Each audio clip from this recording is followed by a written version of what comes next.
Good evening. If you're new this week, a warm welcome to you. Our instructor for this class, Listen, Learn, and Love How to Disagree Well in a Polarized World, is Dr. Jewelle Bickel. She's a lecturer in the Humanities and Religion at SUNY Westchester Community College and Mercy College in New York. Our format this evening is unchanged from our previous weeks: 30 minutes of teaching followed by 15 minutes of conversation. During Dr. Bickel's presentation, she'll be taking the pulse of the group here tonight using Menti. You saw that prompt there on your screen to go ahead and join Menti. A link was shared with you via email by Beth Ralston this afternoon. And you can also go to menti.com, which I'm putting in the chat. And the code is 6622866, which I've also just put in the chat there. You can, during the Q&A, submit questions for Dr. Bickel in the chat to the whole group, or you can direct message me if you would like to keep your question anonymous, or I'll also be monitoring people to see if you're raising your Zoom hands, which you can find under the participants module on your desktop. You just click participants, and then there underneath yes, no, go slower, go faster, etc., is a button for you to raise your hand if you'd like to speak to us in person, as it were. In any case, with that, I'd hand it over to Dr. Bickel to discuss open-mindedness tonight. Jewelle? Hi, it's really great to see everybody. I'm really excited to have you here and to chat with you all tonight. Let's get started. So as Justin told you, I'll be using Menti again, and this is kind of a place where you guys can share. And so while I'm talking for a little bit, feel free to share how everything's going with your homework. And we'll chat about that in a minute. So I've heard back from a few of you also individually through emails and whatnot. And I'm really impressed to hear how everything's going. This is a challenging thing. It's really difficult. I'm not going to pretend that I'm really good at disagreeing well, especially in cases where I, deeply care about the issues. But, there are lots of healthy ways to disagree. As we've talked about in the past, sometimes if your interlocutor is just so set on having a fight, sometimes the best way is to just ignore it or not engage. Sometimes if the agreement is such that, you don't find it impacts your living and working and hanging out with someone, agreeing to disagree might be the best method. I find a lot of family does this. But, there's also a healthy way to engage in the conversations. And that's what we're talking about here, is how to have these hard conversations. So next week, we'll talk about discerning when to have what conversation and when to be humble, when to be whatever. So we'll chat about all that. But for some of you, right, this might be the moment that it's time to be courageous and have those hard conversations. Or this is the moment to just have some patience, because no productive dialogue is going to happen. So just have patience with yourself, have grace with yourself as you do it. Another thing I want to say about the homework is that you'll get better with practice. I'm seeing some of the comments here about having to back off the conversations, or, how hard it is to speak what you're saying, to speak what you feel in these conversations. And I get it, I really do. And that's why we have to practice this. As we talked about before, moral virtues help us to act in a way that's right in the world. Intellectual virtues help us to think right so that our thought patterns are aimed towards the truth. When we're practicing these intellectual virtues, what we're practicing is making ourselves aware of pitfalls, right? Times when we would mess up or get tripped up on the way to getting to the truth. We might become intellectual lazy at times, or not be open to a new idea. We might have biases, or are judging that we know something better than we do. These things, we call them epistemic vices, right? They're the opposite of intellectual virtues. These are patterns of thought that often lead to us miscalculating or misjudging. And yes, you can still get to the right answer with epistemic vices. I always tell my students, you can't just ignore someone because you think they're an idiot, right? Idiots get things right occasionally. It's true. But what we're talking about with this is just their reasoning is not going to consistently lead them to the truth, right? If you're using these sorts of epistemic vices. And so that's one of the reasons why I recommend using intellectual virtues, because using this kind of thought pattern is going to get you in the habit of seeking the truth. And that's the number one reason why we got to practice, because it's going to take time before it feels natural. It's going to take time before you kind of know when to use what virtue, and, time to figure out how to use these things. So be patient. I know it's very hard to have these conversations, but just keep at it. You guys are doing a really good job. So in the last 2 weeks, we've been talking a lot about how to accurately understand ourselves in disagreements, right? There's places where a lot of us, me especially, go wrong, is having sort of an unbiased view of ourselves and our own beliefs. Acting with intellectual humility helps us to be aware of limitations with regard to something. Intellectual fortitude enables us not to place too much emphasis on the belief of others at the expense of our own true beliefs. But as you've probably noticed, these two are all focused on the self, right? We're not talking at all about how to evaluate somebody else's belief. Intellectual humility might help me know what my limitations are, but it doesn't say anything about how I should know somebody else. Intellectual fortitude also might tell me what I should hold on to, but it doesn't help me figure out what the value of someone else's position is. So today we're introducing a virtue that's going to help us address others' opinion. This virtue is called open-mindedness. Now there's a lot of different ways to think about open-mindedness. But when we're talking about it as a virtue, I want you guys to get the idea that it's more than just, adjudicating between several sort of positions, trying to be like a judge, very fair and seeing how everything's at. Because, as we talked about, values play a really key role in what we believe in disagreements.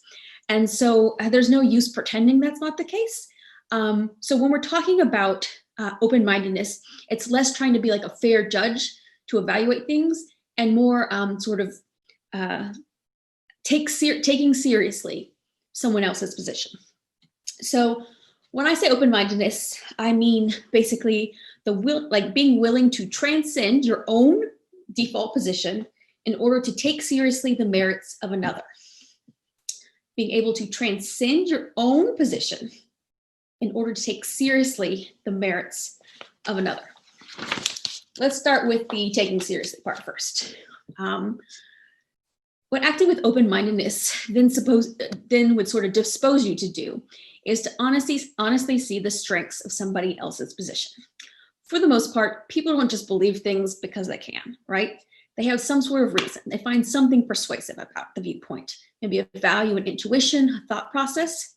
Acting with open-mindedness means giving full consideration to the merits of someone else's position and their line of reasoning, even if you disagree with the concluding belief, right? That's the transcending your own belief part. It's stepping outside of what you believe in order to think about, okay, what is really true and not true about this position? Open-mindedness encourages us to seek the truth, in part because it encourages wisdom and understanding of someone else's position, right? It's not just all about us. Moreover, open-mindedness provides a more accurate awareness of others' beliefs. So that you're not only judging your beliefs, but you're judging someone else's, right? So if we're trying to figure out when to be intellectually humble or when to be, when to have fortitude, we need to know how seriously to take someone else's opinion in those cases. I see already that we've got fair and change mind, willing to consider, learning new things. These are all really excellent sort of ways of thinking about open-mindedness. So I'm going to make a short note real quick about this open-mindedness stuff before we get into the real practical. And that is why I'm using the word open-mindedness as opposed to tolerance. Okay. So we hear a lot of calls for tolerance. That's kind of one of the main things you hear about in media, tolerate this, tolerate that. And tolerance has a lot of values. It really does. But tolerance isn't necessarily truth-seeking. Okay. When you're tolerating something, you might be opened up to maybe wisdom because you're seeing how, complicated the world is. But it's not necessarily trying to dig deeper and find the truth, right? It's just kind of accepting a position as it is. And that's not what we want. We want to seek the truth. And so this is going to entail that we need to focus more on open-mindedness as opposed to tolerance, right? Tolerance is just, it's not going to help us get to the truth in a way that we want to. I already did that page. Okay, so let's talk about what does this look like in practice.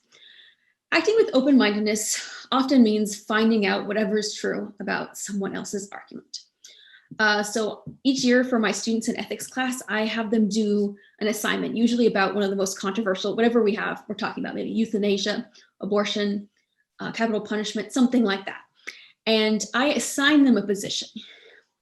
They don't have any ones themselves. I assign them a position and make them find arguments for this position. Why would someone think this? How could you convince someone else that this is the right opinion? And then afterwards, they talk to each other and then they write their own opinions out. And I've heard from students, this is their favorite exercise we do the whole year long, because it made them really step outside of where they're at in order to take seriously, in order to think about why would someone have this belief? But in order to make this more concrete, I'm going to give you guys an example to consider. I just want you to know, though, that what's important about the scenario is not the beliefs. It's not what who the people are. Okay, so please don't send me emails telling me how right I am or how wrong my friend is or how right they are and how wrong I am, because none of that matters. What it matters is the approach to the disagreement, right? It matters how we're arguing, not who's right or wrong. And, if I'm practicing open-mindedness, these beliefs may not even be my own. So who knows? Okay, so I teach at a local community college and school. Like most of the people in the world, we are trying to figure out what we're going to do for the spring semesters. Now, suppose I'm having a disagreement with my colleague about the best way to teach these classes in the spring. My colleague thinks we should teach via Zoom, all classes online. And I think that being in the classroom is the best position. Now, remember, these are just examples, right? This is not the core thing. Let's think about the examples. All right. So as I've encouraged you guys in the last few weeks, I think that especially when it comes to trying to make intellectual virtues a habit, taking a short break is the best thing you can do, sort of in one of these moments of disagreement. So rather than just jumping right into the discussion, maybe I'll ask my colleague, hey, can I have like 10-minute walk real quick? I'll be right back. I'm going to get coffee. Or, hey, can we talk about this tomorrow? Whatever it is that I need in order to have the time to really talk with them about this. I want to use this time to sort of get an accurate sense of my own point of view and to have a better sense of hers. So let's start off with intellectual humility, right? I need to be honest with myself about my limitations. This includes my knowledge of COVID, my non-existent scientific understanding of aerosols, what I know about medical advice, that's constantly being updated. I also need to be aware, of my knowledge of teaching experience, right? I've taught both online and in person, and I've done a lot of research on sort of the pedagogy of online and in person. So I have some beliefs about this from that. And I can't just stop there, though. I need to examine myself for whatever biases or values or concerns or prejudices that I might have that are influencing my belief. Maybe there's a part of me that just really likes working in the classroom, or maybe there's a little bit of me that just really can't stand another semester working at home with Justin. That's not true, but maybe. And so I'm desperate to get back to the classroom. I might also need to recognize my concern for my students who don't have steady internet access. I have many students who use their phones to sign in for class. So that might be something I'm worrying about. Politics, communities, who's impacted, whose motives, all these are things that I'm going to have to weigh when I'm thinking about my beliefs. Now, some of these biases, right, are going to be unknown to me. And oftentimes in a conversation with someone else, you come to find out some of your biases that you didn't know that you had. It can really be painful sometimes to acknowledge and admit, but it can be really helpful too, to sort of recognize, oh, I didn't realize that this was a priority for me. Now, all this information is really important for me figuring out myself, but I still need to kind of figure out how am I going to arrange it all. So in this case, right, I would probably have some self-doubt about my knowledge of the science and all that, especially since everything's changing so quickly, right? It keeps coming and we have no idea what's going to happen next. So I'd want to be humble about the fact that science might discover all sorts of new things in the next few months. So not think that I know that too strongly. But at the same time, I probably want to hold on to my beliefs and experiencing teaching online and working with students, right? I can hold on to those beliefs. So I might have a little conflict in myself, a little bit of, who knows, but also I have this belief. So going into debate, at least having a sense of those things helps me to better talk to my colleague. So it seems so far already, we've got some people who are pretty good at recognizing their own biases and limitations, knowing when to hold their ground. I'm very impressed. That's not what I'm very good at. But finding it easy to pause in the middle of arguments, that's a really challenging one, I think, for a lot of us, because once it gets started, you just want to get into it. But it might be best to, just take a break, even for just like, hey, everyone get a drink, let's get coffee and start this again. Okay. So we've got evaluated my limitations, my beliefs, everything. Now I need to think about my colleagues. Now, oftentimes to sort of get a picture of someone else, the merits of someone else's case, it starts by asking questions, right? You need to ask the person questions, and not pointed ones like, why don't you care about the well-being of students? Not like that. We want you to ask questions that actually allow you to sort of learn what's going on behind the position. What is the value of your position? What are your concerns with my position? Why are you thinking this? So until you've heard things from your colleague herself, it's honestly best to kind of not pretend that you know what's going on for her. In asking my colleague, I might come to realize that, well, she does value student interaction and does care about my students who don't have consistent internet services. Her values are also such that she prioritizes the health of the teachers and all the others who might become sick when she comes in contact with students. Now, both of us, not being scientists, right, we kind of both probably have the same amount of knowledge of COVID, which is, we've read all the articles, but what is that? And that's kind of a key point I want to point out for disagreements, is sometimes we get so wrapped up in the disagreement, it's either you're right or I'm right, and we don't take note of the fact that we might both be wrong. We might both not have enough information to actually make a good decision in this case. Okay, so in addition to thinking about what her values are, what her concerns are, her knowledge of COVID and such, I also need to kind of take seriously her teaching experience. I need to think about the strength of her belief. Why does she believe this? She might think that the quality of education is going to be better for students if it's online, as opposed to students who are in the classroom worried about getting sick. So I need to try to find the truth, find the values behind her beliefs, even if I don't necessarily agree with where the conclusions go. Now, next week, we're going to work on how to take all this information that we've gathered and kind of figure out what to do with it, how to move forward. Chances are we'll probably be kind of conflicted. It's also possible to sort of agree with a position or to know a position and disagree. It's possible to understand idea or value, but not think that the reasoning works through. So these are all sorts of questions we have to ask ourselves. I might arrive at a different conclusion, even though you and I share a similar value. And so getting all this information out and realizing this is going to make our conversation stronger. And the stronger our conversations are, the easier it'll be next week when we're discerning, okay, what should I do here? Okay, how should I move forward? All right, so in evaluating their beliefs, I often assume without knowing what someone else believes. Yeah, that's a fault for many of us. I find it easy to transcend my own beliefs in order to take seriously another's. I'm very impressed by that. That's a really hard thing. And I find it helpful to recognize the difference in values in disagreements. I'm glad to hear that. I think that is a good way to sort of kind of come to the heart of the disagreement.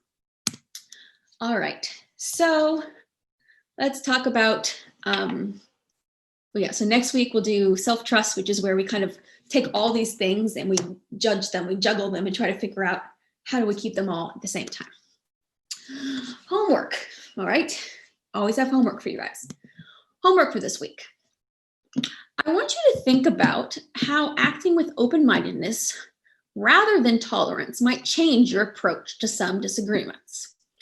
Okay, so think about some disagreements that you may be in with others where you're kind of just tolerating their position. And is there a way in which you could work towards open-mindedness as opposed to tolerance? And how would that change your disagreement? I want you to think about a time when you've been open-minded in a situation, right? We all have had our moments when we've been able to be open-minded. So what caused you to react that way?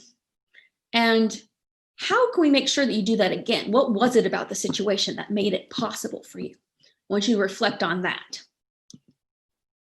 Finally, when you're in disagreements this week, first step is to step outside of the argument for a moment to think about the strengths of your interlocutor's position. Okay? Can you make an argument for their position? Is there any way you could think about, okay, this person thinks this, can I make an argument for that position? If so, what is it? At the same time, I want you to keep an eye on your limitations and how your fundamental beliefs sort of relate to this topic. You know, maybe in trying to make an argument for someone else's position, you really struggle with it because you have a value that's in conflict here.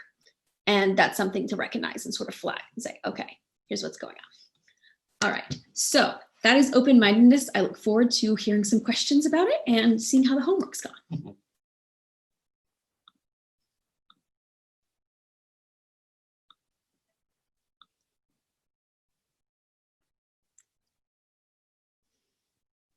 Thank you so much, Jewelle. Just a reminder that if you would like to ask Dr. J a question here, feel free to send me a direct message in the Zoom chat if you'd like to stay anonymous, or you could pose a question in the chat, or you can raise your Zoom hand, and I'm happy to allow you to speak in your own voice. Lauren is asking, Jewelle, if you might put the homework screen up again. Would you mind sharing that again? Absolutely. And, Give me half a second. All right, so here is the first homeworks.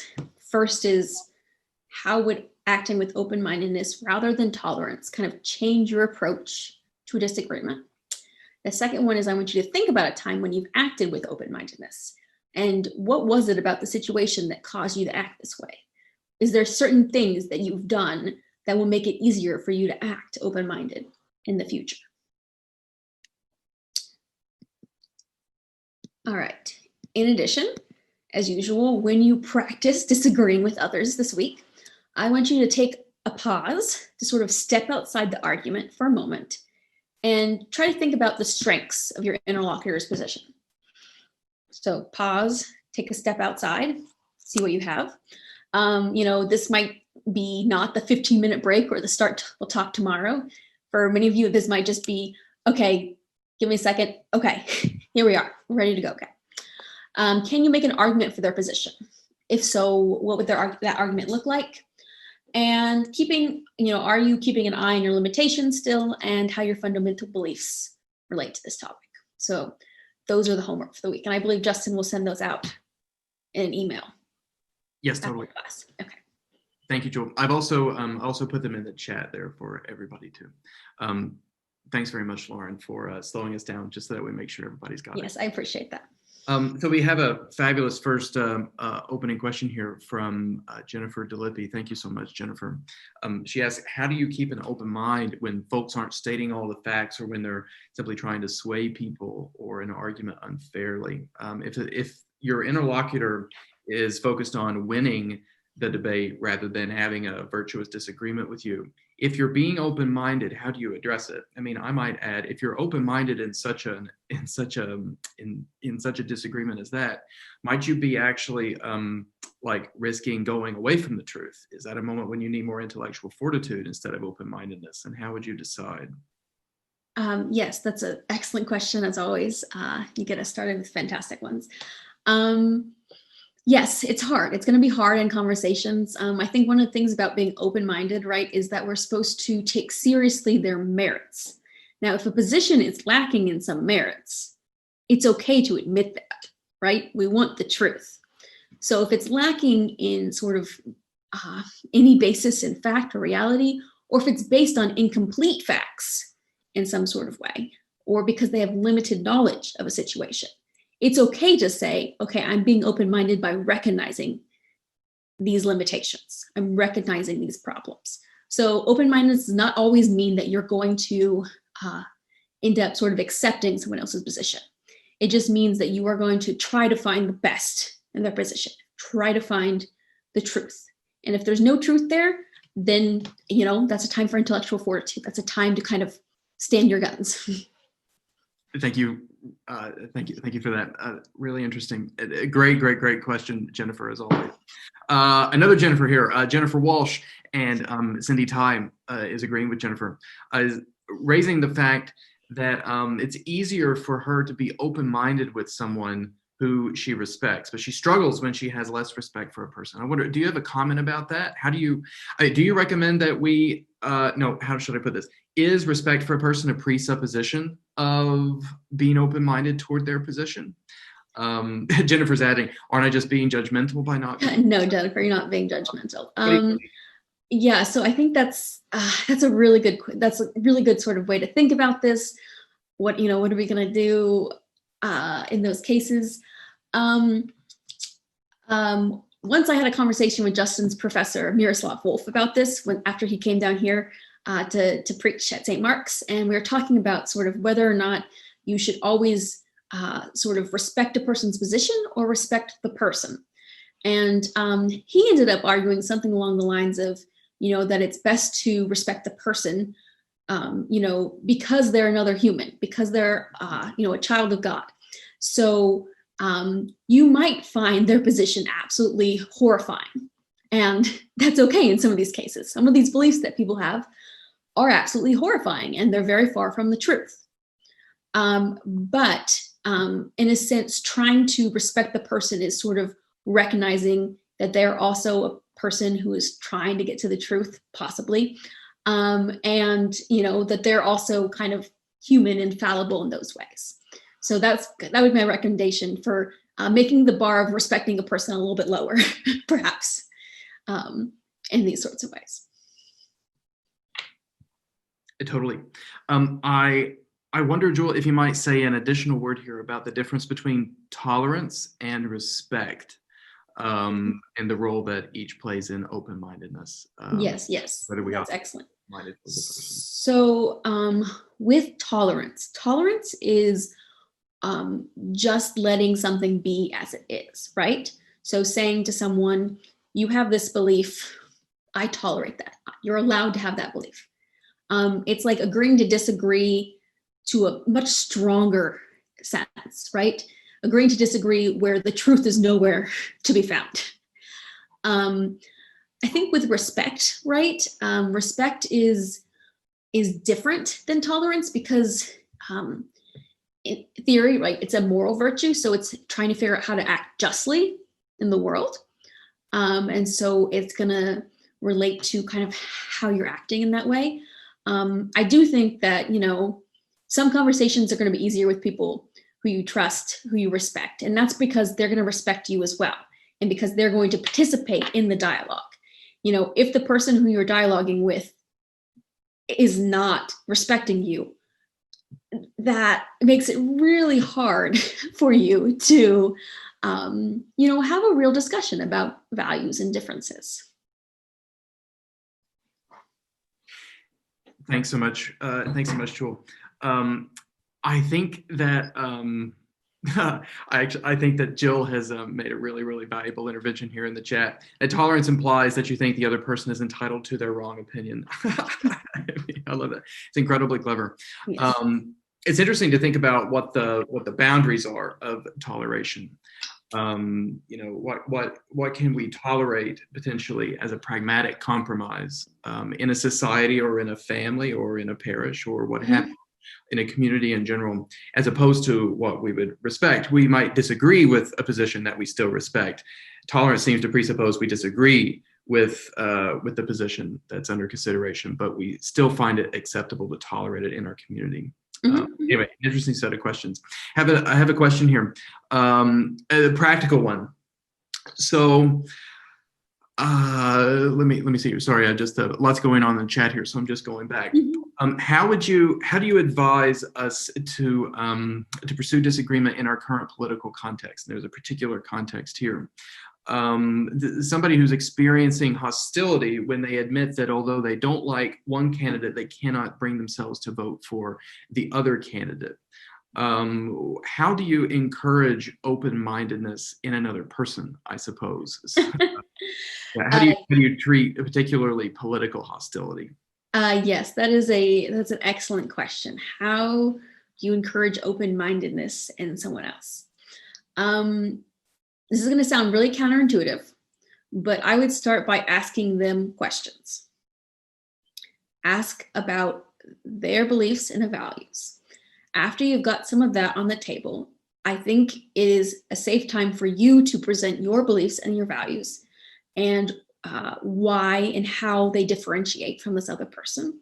That would be a time for you to say, your reasons are these, but I have this and this reason. And, this is the value you have, but I'm at this value, which is why we're kind of in conflict here. So start with asking about their beliefs. Let them get that all out.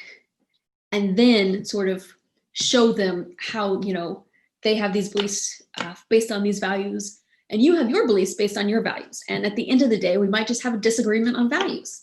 And that's not the sort of thing that you can just fix, in a political debate. That's the kind of conversation that you need to have in churches and in other places. So. Thank you for that. Really, really a great question and a difficult one in our current environment. Reverend Elizabeth is saying here that she takes for granted that the measure of truth is more about what she perceives Jesus to have taught and demonstrated rather than her own or even another's position. So is it possible to be open-minded when you perceive that the other person is going against the values which Jesus imparts? How would you even begin to think about such a thing? Great way to think about it. So I think those are two separate conversations. I think that one conversation is the recognizing of the differences of values. I think that the second conversation then is discussing with the person why it is that you believe these values are going against what Jesus has acted, how Jesus was in the world, and sort of having that discussion. I think that you have to first come to the realization, okay, we have these different values. You're putting this value and I have this one. And then you can take the next step, which is, okay, where did those values come from? Why do you have certain values that you have? And, are these all justified values? Are there certain ones that maybe we need to address and reconsider in a way? But, again, being open-minded does not necessarily mean that you're going to accept someone's position, right? At the end of the day, you might say, your position is based on values, which I do not believe to be the truth. And so I do not have, I'm not accepting. My being open-minded here is disagreeing with you about the values in this particular way. So, Jewelle, do all values fall into the category of those fundamental beliefs you were talking about last time? Or is there any room for negotiating your values? Or would you ever say that, your open-minded engagement with somebody might cause you to change your values? Or is it all just about negotiating values which you bring to the disagreement ahead of time? No, I think that is very possible to change values. I think that I've had some of this happen in my own life. I've seen this happen with friends of mine. But it's kind of a very different discussion than a disagreement is initially. Disagreement's about getting out the different ideas, the differences. Trying to convince someone that their values are mistaken in some sort of way. That's like a long game. That's going to take a lot of patience. And that's going to take a lot of honesty, listening as well, even though that's not really how we would think. We think, I got to convince them, so I better talk a lot. But I think honestly, it'll take mostly listening and allowing them to say where they're coming from, why they think this, why it's important to them. And then, bringing up questions here or there or comments, and a lot of patience, It will take, people don't change their fundamental beliefs, their values overnight. People can if others have patience with them, but this is not the kind of conversation that you guys can finish in like a quick night or something like that. Yeah, that's probably definitely true. What practical? I have an additional question here, but before I do that, I do see that we're in our waning moments here, and I'm happy to go. I'm happy to go a little bit over time since because of our Facebook Live snafu, and so sorry about that again. We did begin late, but if you do have a question that's burning within you, please do go ahead and put it in the chat. And rather than ask the question I was going to ask, I'm going to ask Father Peter's question, which is, what do you do when you radically disagree with other followers of Jesus? So that's when you think that you've got these values which you believe Jesus taught. Which you have you've imbibed in some way, but you disagree with somebody else about what those values actually are. So you have a disagreement on the level of value, and you have a disagreement on the level of the values of Jesus too. Supposed to do? That is a really good question. I think that is a place where many of us find ourselves right now.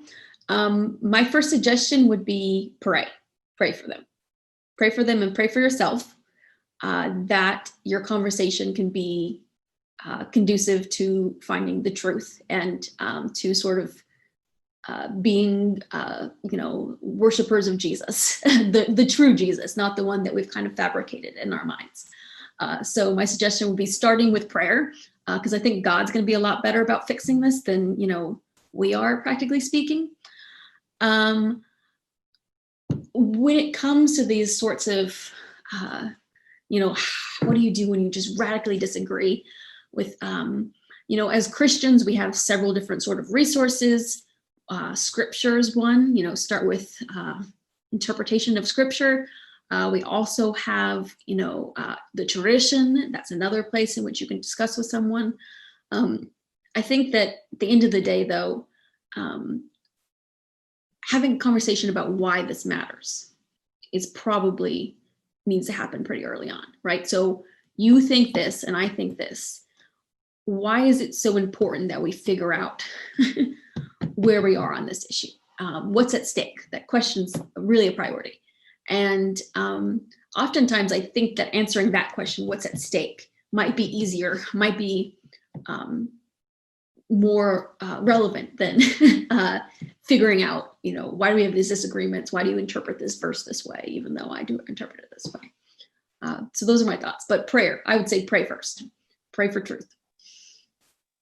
That's really wonderful. A really interesting answer to a difficult question. What you speak of reminds me of the process that the Anglican Communion went through around human sexuality, particularly at the Lambeth Conference in 2008.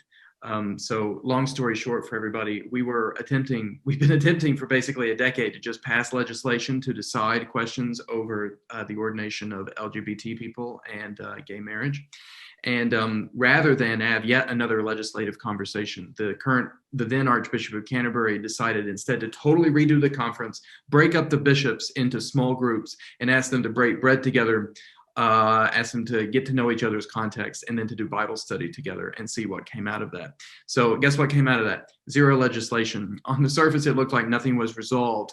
And yet, I think 2 decades after many of the events that caused that deep disagreement among Anglicans and Episcopalians, I think we just say the communion is in a much healthier place than it was in 1998. Everything is not exactly perfect or well, and these disagreements are still standing, but the communion's still together. The bishops are going to meet again. They were supposed to meet this summer, but because of COVID, they didn't. In any case, just Indaba, if you want to learn more about that, the conference used a process which has roots in African indigenous traditions called Indaba, and I'll put that word in the chat there.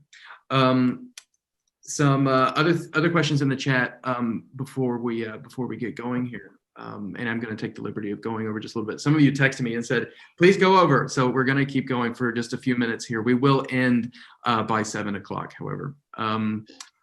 So Gwen Reese asks, "What about the role of experience? Is it a good idea? When is it a good idea, perhaps, to ask somebody about what experience in life brought them to a particular belief or position when you're engaging in this kind of open-minded conversation?" Yeah, that's a great question. I do think that it is important to ask about experience and what would cause someone to kind of believe what they believe. I think that's important when you phrase those questions to, again, make them as fair and as even as possible, right? So you don't want to be like, what terrible thing happened to you that caused you to believe whatever it is that you believe, right? That's kind of setting yourselves up for an argument, for a fight that's not productive in any way. But once we are talking about values, once you realize sort of differences in values, that's a moment to say, what in your life, what experience have you had have made you, have this value that's the most important to you, or think that that's more important than other values in the situation, which is one of the main things we'll talk about next week, and is really important, is the fact that oftentimes we're just choosing values over other values. And so, it's not that we're saying, oh, this is a terrible thing, like we shouldn't value that. It's just that we think something else is maybe more important. And so that's oftentimes where we find ourselves. Thank you, Gwen, for a really, really great question. Stephanie Johnson here, suggesting perhaps that letting go and letting God, or emptying yourself. This is a conversation that I and Father Peter had with one of you this week in conversation about the class. Father Peter suggested that kenosis, or letting go, self-emptying, might actually be the spiritual virtue, as it were, that's most helpful when we're addressing really painful disagreements, particularly with people with whom we're close. When do you know when to do that? Just to try to empty yourself, and is self-emptying part of open-mindedness? Perhaps that's a great question. Yes, I think that some of self-emptying is very much a part of open-mindedness. I think it's also very much a part of this intellectual humility and fortitude that we've talked about. Coming to be aware of where you're actually at, who you actually are, what you actually believe, what your actual sort of stake is in a conversation. And then letting all that go for a second so that you can honestly listen to someone else and figure out what theirs is, where they're at. So it's sort of both, right? You're doing a little bit of all these virtues as a way to try to reach a peace. I think that's maybe what many of us are hoping for, right, in our disagreements, is peace, and not just like peace, like a treaty that we've all signed and it's really precarious and who knows what's going to happen next, but a genuine God-given peace in these disagreements. And I think that would be, kenosis is going to be a part of that. Thanks for that. And sorry, I'm trying to catch up on the chat here. And thank you, Stephanie, for the suggestion. Another question here about whether or not there are multiple truths, which I know we're all really interested in which you treated a little bit last time in last class. I'm sure we'll have a chance to return to that next week when you talk about self-trust. So in order to get in a few other voices here, I'm going to move on and say we'll talk about multiple truths next week. Thanks, Stephanie. I got an anonymous suggestion that sometimes when one doesn't know what to say, simply saying thank you for sharing is a way to step back and hopefully find some common ground. Really wise. Is beautiful. Mm-hmm. And then I think actually, I'm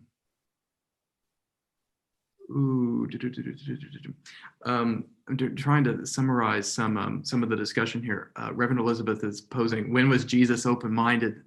Yeah, that's an excellent question. Yeah, and we're actually we're having some trouble coming up with those stories. So I would expand on those a little bit. I think that Jesus was open-minded in more cases than just the times when he's like, hey, be nice to the the people that the Samaritans and everything, because open-mindedness has this sense of taking seriously someone else's position. So I think there are many cases with many individuals, many sinners who he takes seriously where they're at. He kind of accepts them where they're at. He just tells them they're wrong. He kind of decides that there's not really truth in what they're saying, even though they think there is. And so I don't think that means he wasn't acting with open-mindedness. I just think that after acting with open-mindedness, he kind of came to the decision that, like, no, there's not merits there, and here's where truth is. Oh, that's really interesting.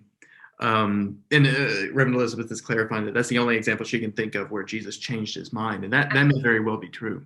It'd be interesting to go through the Gospels and look. That very well may be true. It's a helpful way, actually, of thinking about what you've been saying all along, which is that being open-minded is not it's not saying that you are that you're going to moderate your position or that you're going to change your mind automatically. It's simply discerning honestly the merits of another's position, which is an excellent exercise, particularly perhaps in today's really polarized climate. We've been talking about the difficulty of doing that, and I'm going to leave one bit of the chat here for a last question to you. Before I get to that, I want to give you an opportunity to respond to the question, what does kenosis involve and look like in practice? Do you have any practical suggestions there? And perhaps this might be a spur for you, some inspiration. Charlene Berardino says that she's not interested in changing somebody's belief, but is interested in accepting another's belief. Perhaps an interesting component of that kenosis. Yes.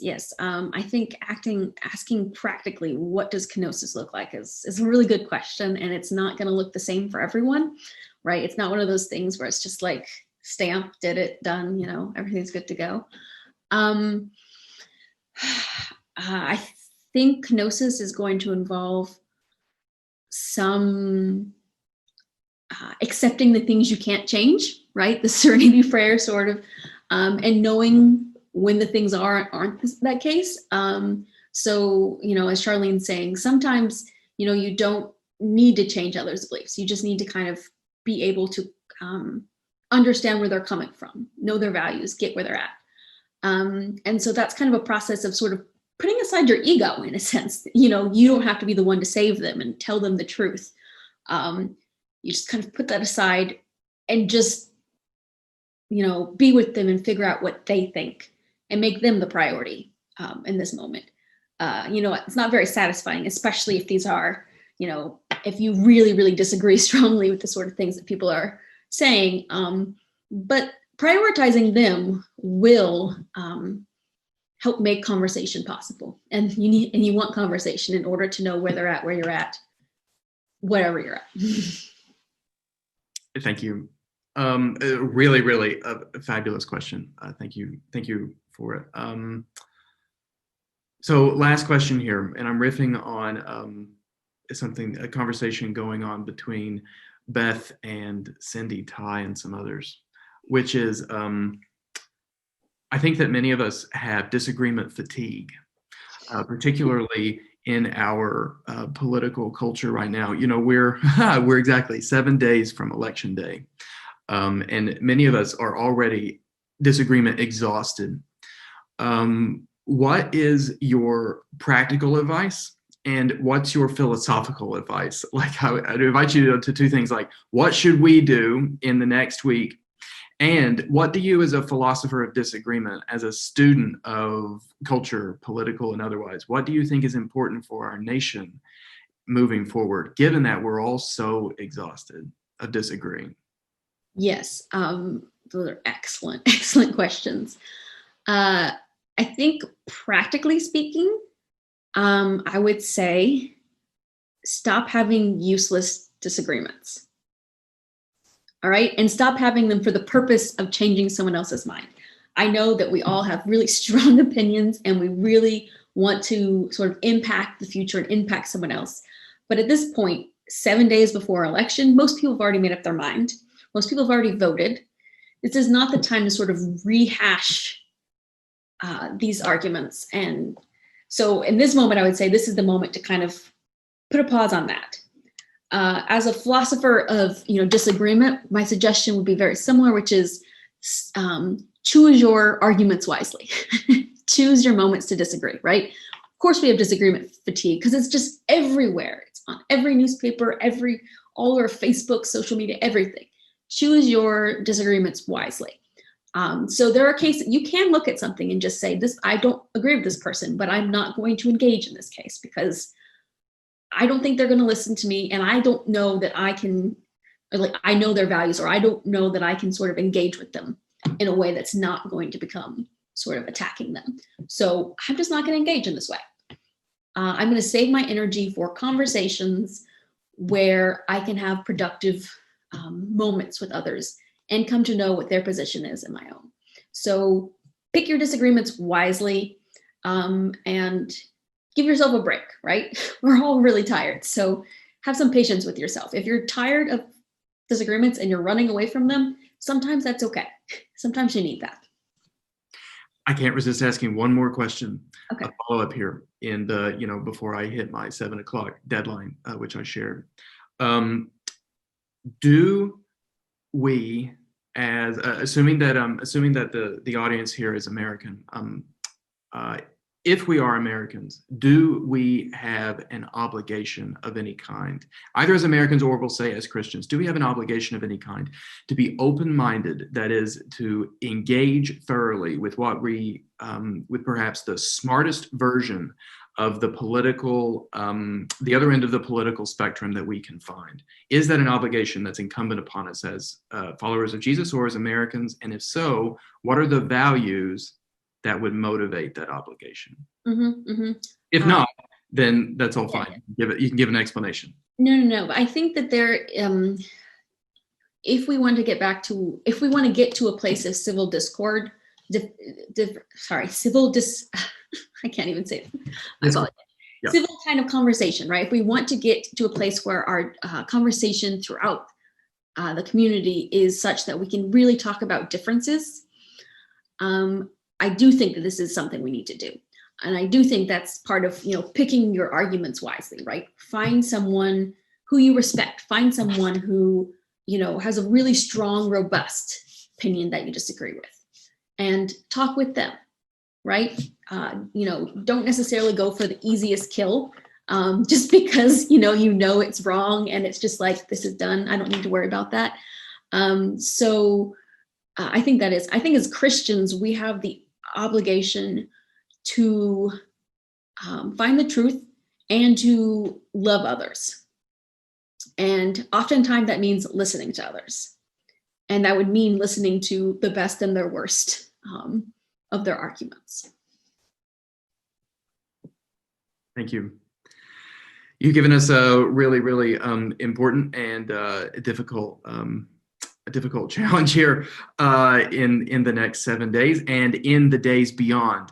I would say that I'm really, really delighted to have spent this time with you and to spend this time with each of you here on the chat.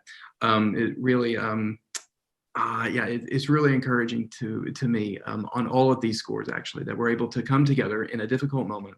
And assuming that actually all the people in this Zoom call disagree with one another pretty seriously, perhaps, about some of these issues we're talking about, but to talk about how we can do so better and to do so as followers of Jesus. So thanks, Dr. J, for your efforts here this week. And thank you all so much. I really love having these conversations with you. Amen. See you all next week. Election day, yes, but we'll be meeting to talk about self-trust. See you then.